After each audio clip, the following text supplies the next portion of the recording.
Hello, everyone. So my name is Jose, and today I would like to have a conversation with you about some ideas that I've been working on for potentially an op-ed article that I want to write, where the main argument is that working time is a political question, and that we as a movement, the working time reduction movement or the 4-day work week time, sorry, the 4-day work week movement, we are missing an explicit political strategy. We are talking to various audiences, making all sorts of promises about the virtues of the 4-day work week, but we're missing a core constituency, the people who are actually going to get into the struggle of achieving working time reductions at their workplaces. And I think this is very symptomatic to the fact that we are a decentralized movement, that the 4-day work week is just gaining momentum. I mean, it's not a completely novel idea. It was a hot topic in the 80s, but definitely all the enthusiasm that we see from policymakers, corporations implementing trials, scholars, this is something unforeseen. So I think we are at the right juncture, a right moment to collectively discuss what could be our political strategy. And I think we have a lot to learn from history. So I will also touch upon how did people actually move from 6 to 5 days a week. And I would like to start with this cite from a report of 4-day week global. In one of the reports, they try to summarize the different benefits of the 4-day work week. And among them, you have that it reduces stress and burnout, it's beneficial for companies' bottom lines, it reduces unemployment costs in periods of tight labor markets, it's good for the climate, it reduces commuting, carbon emissions, etc. And when I read this, I don't know about our audience, but when I read it, I feel that we are over-promising, and at the same time that we are not letting people know about the different trade-offs between these goals. So there's an idea that I want to introduce, which is the antinomies of the 4-day work week, the idea that there are promises and narratives of the benefits of this policy, which can lead to contradictory effects and expectations. And just to provide you with a simple example, which is actually from the work of two dear colleagues. One is the group Autonomy, and the other one is Pedro Gomez, in which we are saying that the 4-day work week actually helps the environment, but it also fuels the economy. On the one hand, we're saying, well, if you have more free time, this free time allows you to change your habits of consumption, and usually people will move towards low carbon soft activities. So you will spend more time cycling, resting, spending time with your family. But we're also saying that it fuels the economy. So actually having more free time, it means consuming more. And Pedro Gomez actually takes this survey from Gallup in the US, which mentions that Americans increase 20% their consumption when they compare weekends with workdays. And these two arguments are actually rooted in very different traditions, because Pedro Gomez is thinking in this multiplier effect of Keynesianism, and this phrase by Henry Ford that if you give workers more free time, then with that free time, they want holidays, they want to buy cars, they incentivize aggregate consumption, and this is good for the economy. And on the other hand, you have the tradition rooted in Juliet Shore and these scholars who are promoting degrowth on the basic assumption that we cannot keep increasing productivity forever, and we actually need to slow down. So you can make the argument that these two positions are not necessarily self-contradictory and that they can take place in different contexts, but definitely you cannot have both at the same time. And the same happens, for instance, when we say that the 4-day work week increases autonomy, but it also improves efficiency. So we make the argument that most of the jobs are alienating, particularly low-skilled jobs. They tend to be very mechanical, and this affects what's the term, occupational balance. So having one day off means that you can decide what you do in that day. It increases your autonomy. You have this surplus of autonomy after all. But we're also saying to employers that if they implement the 4-day work week, this could improve their management efficiency. But for this to happen, they will need to have more control on the production process because they need to change the way work is organized. And this means sometimes eliminating unnecessary activities, but it also means eliminating unnecessary workers. So for instance, there is this quote by one of the managers who implemented the 4-day work week in which he says, this is carrot and stick.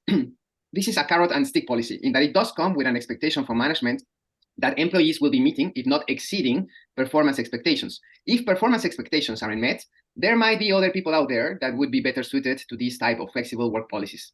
Now, you can say that this was just an unfortunate quote included in these guidelines for implementing the 4-day work week.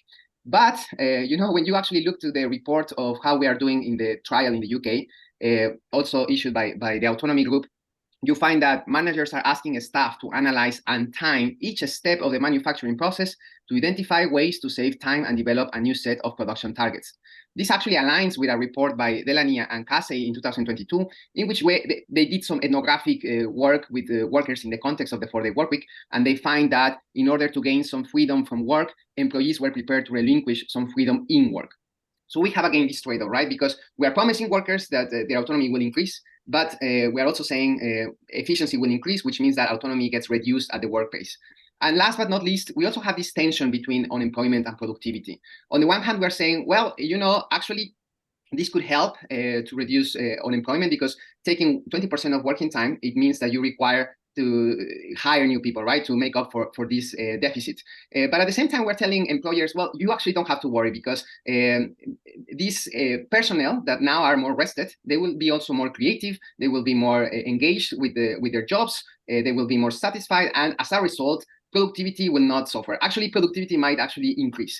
And these two goals are not compatible, because on the one hand, you're saying you do need a deficit in output if you want these corporations to hire new employees. And this whole argument that this could help to redistribute the gains of productivity derived from automation and artificial intelligence, this can only happen if you actually have this deficit. Otherwise, you have net zero effects or even an increase in productivity. And at the end of the day, this doesn't work as a work sharing policy in that way. Then again, it might be the case that every of these effects occur in different contexts, but you cannot have both at the same time. Which actually reminds me of a very famous thinker, Isaiah Berlin.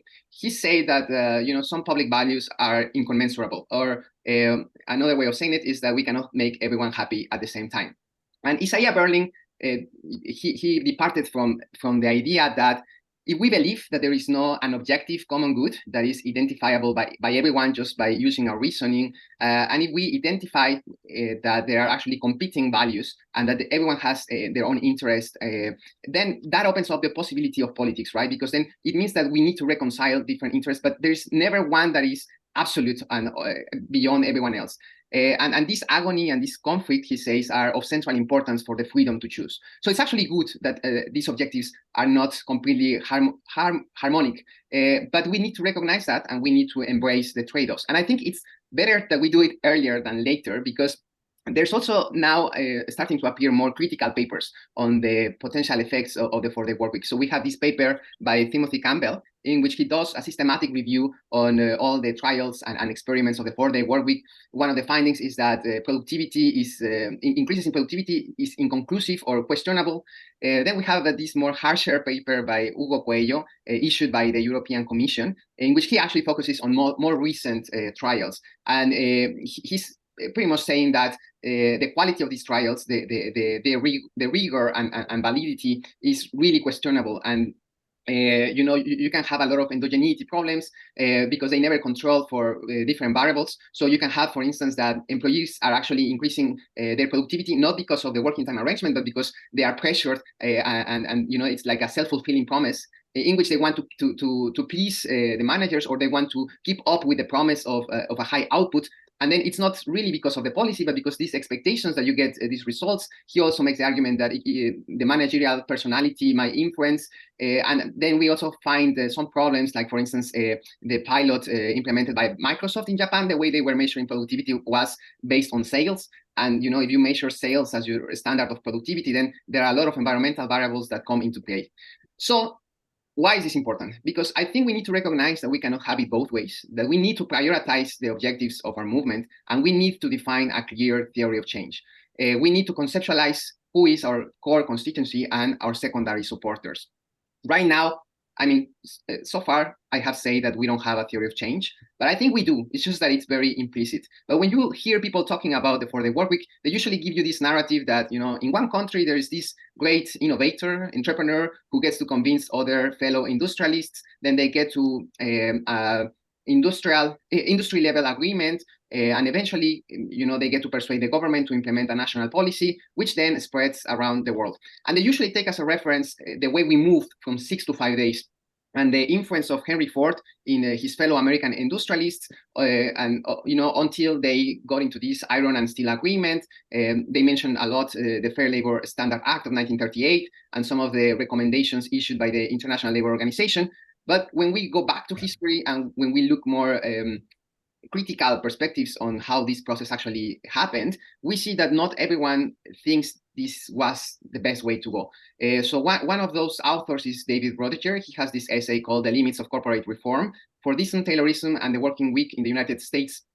And he makes the argument by comparing these 2 decades that actually Fordism was not, it didn't play such a huge influence in the working time reduction. He compares 1909, from 1909 to 1919, to the second decade, which is 1919 to 1929. And he says in the first decade, we actually see a reduction of 7 hours. And in the second decade, we only saw a reduction of 1.3 hours.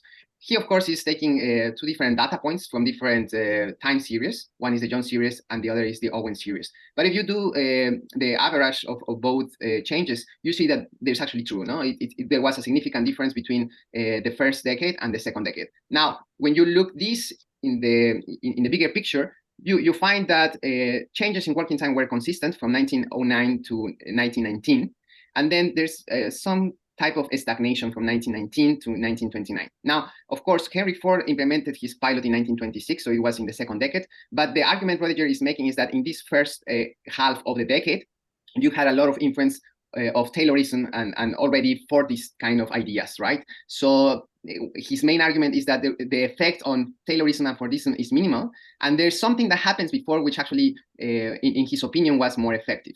And what happened between 1909 and 1919? Well, he makes the argument that labor unions played a significant role. They were actually, setting a lot of strikes and putting a lot of pressures on local governments to establish state-level working time regulations, but also the government played a major role. In that decade, 1909 to 1919, you have the First World War, and as a result, the government imposed very vertical guidelines on how production should be run, and they were really worried about preventing fatigue. So at the end of the day, these were the 2 main drivers that actually changed the way things were doing, from which we can conclude that it was actually labor unions and the government the main drivers for working time reduction, or at least greater influence than the influence of Henry Ford and the Taylorist movement.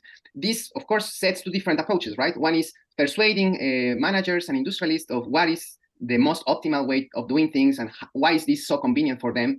And the other one is organizing labor and actually having a collective bargaining and expecting that the government plays a significant role in also defining working time policies. I think this is just food for thought.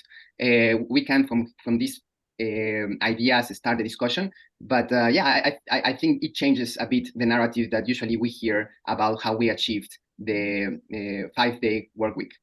So yeah, that's all for me. Thank you. Thank you, Jose, for your presentation. Maybe before we move to the debate, we will have Philip, and we can have also after that the whole debate. So Philip, if you want to take the lead for next. So I first want to comment on what Agnieszka mentioned regarding the reasons we provide for working time reduction and the idea of unemployment, for instance, right?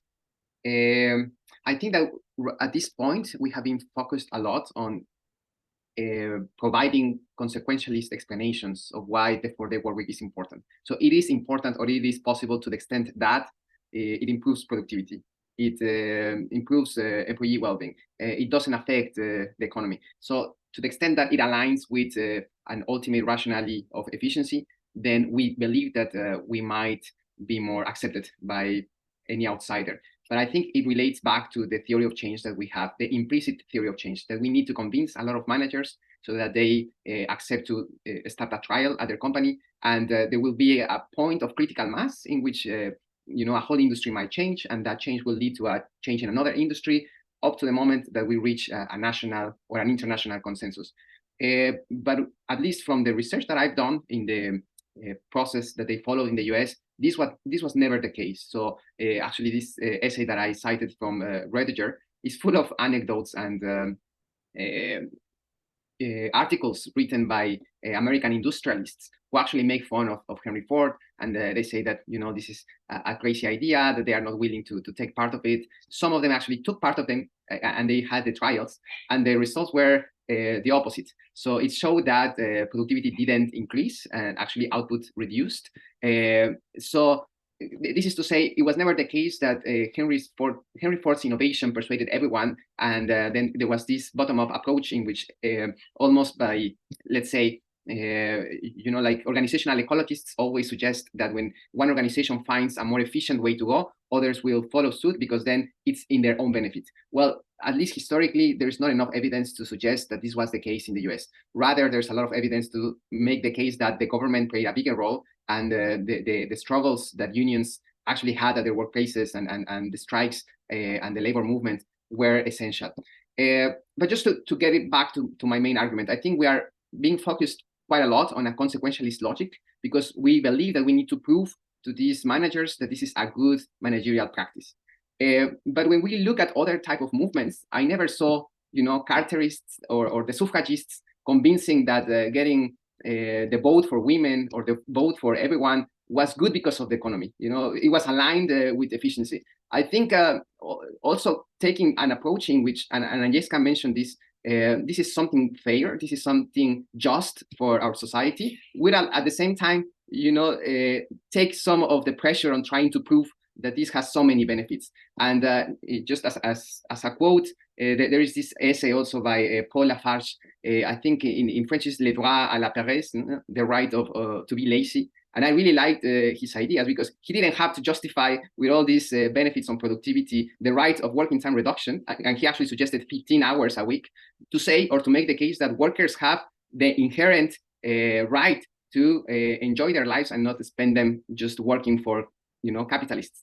So this is to say, we need, I think, a clearer theory of change so that we know we need to convince and we know the best arguments to make the case. And those arguments ideally should be in harmony with each other, not contradicting each other.